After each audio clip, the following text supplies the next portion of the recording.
Hey, what's up guys and gals? In this video we are going to tackle a simple corner repair on a roof. I got my hands on this somewhat hard to find Duracraft Newburgh house, and it needs extensive renovation and repairs, and I am starting with the corner of this roof. It's not entirely uncommon to see damage on the corners of houses like this, from running them into things, moving them, bumping them. Sometimes they get chipped right on the edge. This particular case, I could tell by the tooth prints on the other shingles that this was an animal that decided to chew it up a little bit, maybe a puppy. Chewed up the corner not only of the shingles but of the roof deck underneath.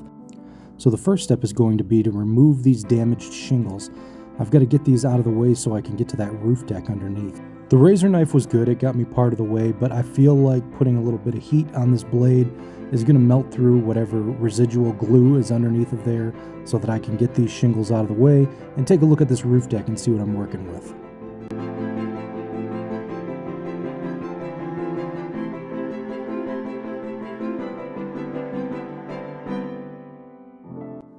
Alright, it is new tool time here in the studio, and I am going to bring this hammerless chisel into the game and see what we can do with that. It's spring loaded and it's super convenient. As you can see, it does a really good job at popping those shingles up, and you don't have the damaging vibrations that can be caused by using a hammer.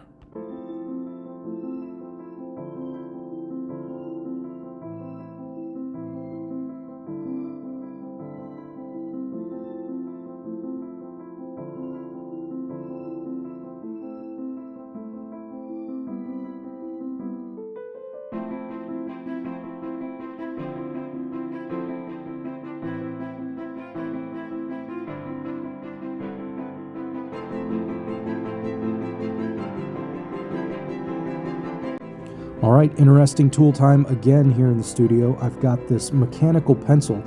It uses 2.8 millimeter leads. They're very thick compared to a regular mechanical pencil, and I find when I'm doing lines for shingles or laying out other things on wood, it's really convenient. They don't break, they're easy to load, as you can see here. I like this so much better than those boxy carpenter pencils because they stay way sharper and you can get way closer to the materials that you're working with. I made a little custom leather pouch for mine, so my leads and my pencil are always together. Alright, back to this corner here. I can see that it's pretty chewed up. It is pretty frayed. I have this fresh piece of basswood here. I just need to draw my lines so I know exactly where to cut out the damaged decking so that I can put this in its place.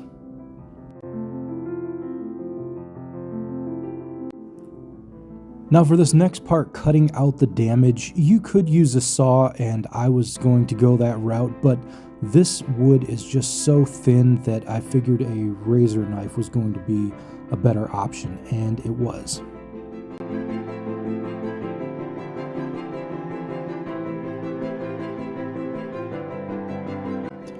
I will say it's worth it to go ahead and cut your lines straight. Take your time on this part.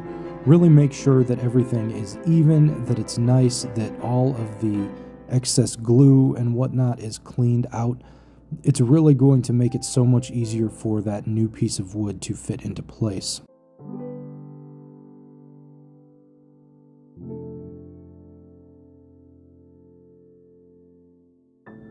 Once all of the old damage is cut out, it's time to go at it with a little bit of sandpaper just to kind of clean those edges up a little bit better, give it a final once over, and make sure that your piece fits seamlessly.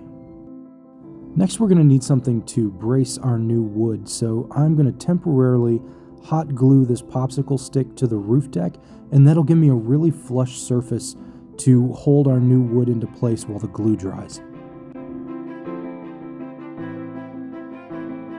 Today I'm going to use this weld bond. You can use any glue you want. This is just my preferred adhesive. So I'm going to smear a little bit on both sides. And once it's uniformly covered, I'm going to put a little hot glue on the wood and glue that to the bottom of the popsicle stick. That will hold our repair in place while the glue dries.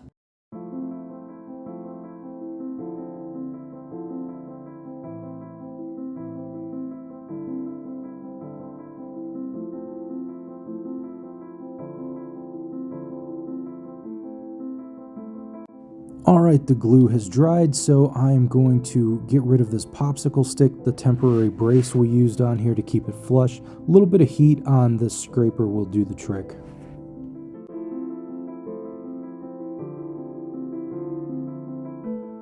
Once the brace is removed, I'm just going to use my hot scraper to remove any other excess glue so that my shingles fit nice and flat. And then I'll sand the front of the deck just to make sure that everything's flush.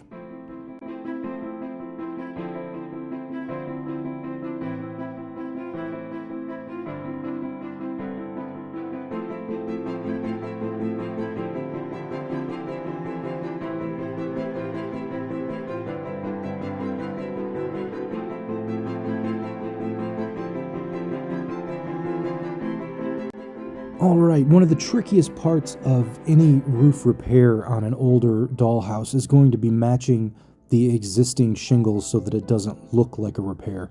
I've tried several different shades of stain that I had on hand and that I'd taken out of the Galleria and Miniatura Design Center, and none of them were exact. So just like I thought, I'm going to have to do a custom mix on these stains so that the new shingles match the existing. It's kind of a tricky process to get the color just right, but I like to start with my lighter base shades, which is what I'm doing here in this kind of golden pecan color, and then I'll add some of my darker colors into that just to kind of see where they fall, and I will test along the way to see if I'm getting too dark.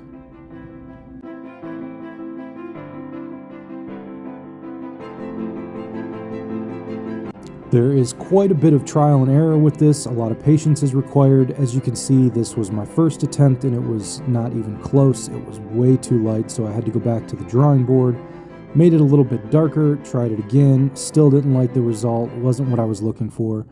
So I ended up adding some more golden pecan, which was my base, just so I could have a little more dark because I didn't want the dark to be overpowering. And I added some dark walnut to it as well. I had a feeling that I was on the right track. It looked like it was darkening up just a little bit. It's really hard to tell until you give it that final wipe, but it turned out that this was all the mixing that I needed to do. I took my dry Q-tip and wiped off the excess to reveal what the true color underneath was going to be, and then I grabbed the other existing shingle and it was a perfect match.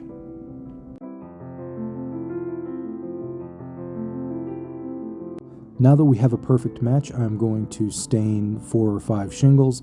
They're all going to take the stain a little bit differently because of the variations in the wood. So I want to stain more than I think that I need just to account for those variations. I may like how it takes to some better than others, so it's always nice to do extra and have options.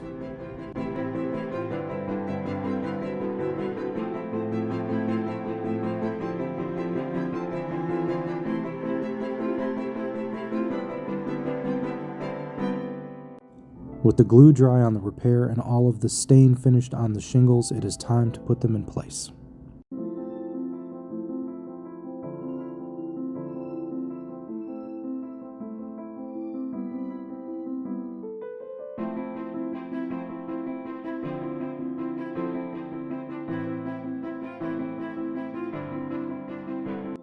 The stain match turned out really well, and now that the shingles are glued into place, it's time to trim off the excess.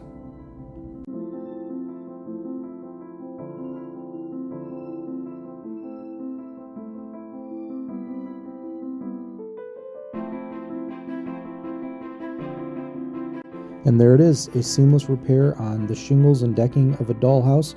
I hope you found this video enjoyable and relaxing and fun to watch. If you did, please leave me a comment and don't forget to subscribe to my channel for more content.